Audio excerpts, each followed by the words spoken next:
কাতারের মার্কিন সামরিক ঘাঁটিতে ব্যাপক মিসাইল হামলা পরিচালনা করেছে ইরান। এখনকার ব্রেকিং নিউজ, মধ্যপ্রাচ্যে যত অশান্তি, সকল অশান্তির মূলে রয়েছে কাতার। তাদের হিসাবটাও পরিষ্কার করা দরকার। যত বড় সাইকুল হাদিসে বলেন না কেন, কাতার এমন একটি রাষ্ট্র যে তারা সবার মধ্যেই রয়েছে। অর্থাৎ এটা একটা মুনাফেক কাতার। তারা কখনো আমেরিকার পক্ষে, কখনো ইরানের পক্ষে, কখনো সৌদি আরবের পক্ষে, কখনো ফিলিস্তিনের পক্ষে, কখনো তারা ইসরায়েলের পক্ষে। অর্থাৎ সবার সম্মতি নিয়ে তারা রাষ্ট্রটাকে পরিচালনা করে। সে মুনাফেক, গাদ্দার এবং সে ইসলামের শত্রু।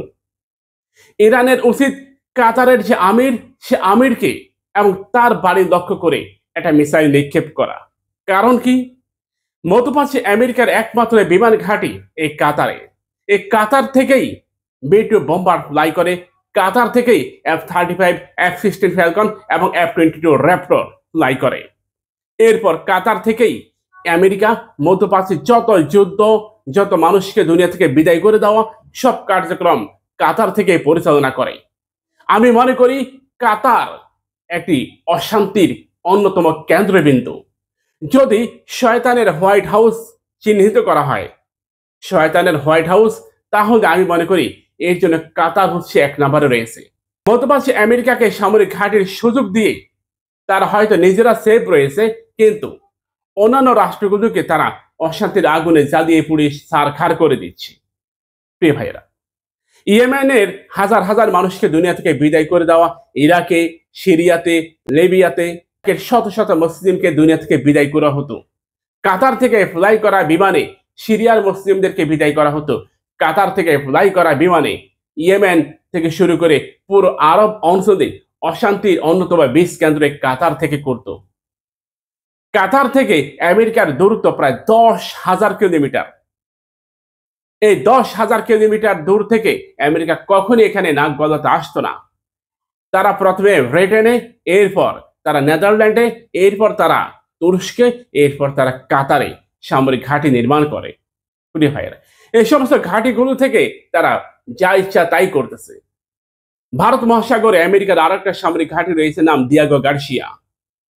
সেখান থেকে আমেরিকা B-2 বোম্বার থেকে শুরু করে আমেরিকার যত প্রকার যুদ্ধ বিমান রয়েছে সবকিছুই তারা সেখানে ফ্লাই করায়, সেখানেই সবকিছু দেখভাল করে।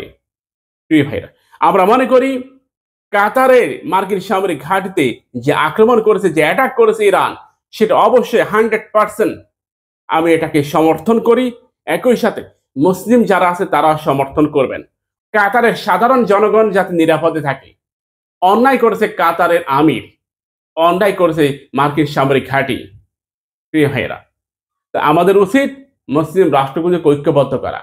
মুসলিম রাষ্ট্রগুলো যদি বা এই মুহূর্তে ঐক্যবদ্ধ হতে না পারে, তাহলে দেখবেন আগামী কিছুদিনের মধ্যেই পুরো দুনিয়া ব্যাপী আমেরিকা তারা রাজত্ব কায়েম করবে। আফ্রিকা থেকে তো আমেরিকা বিতাড়িত হচ্ছে, যেমন আফগান থেকে, ইরাক থেকে, এখন কাতার থেকেও হবে। ভাই, কাতারও চায় তারা এখান থেকে বিদায় হোক। কাতারের জনগণ চায় মার্কিন সামরিক ঘাঁটি এখান থেকে চিরদিনের জন্য নির্মূল হোক। এখানে কোনো ঘাঁটির প্রয়োজন নাই, এটা হবে, অচিরেই হবে। আমেরিকাকে ইউরোপে, এশিয়াতে নিয়ে আসার অন্যতম 3টি রাষ্ট্র এর জন্য দায়ী।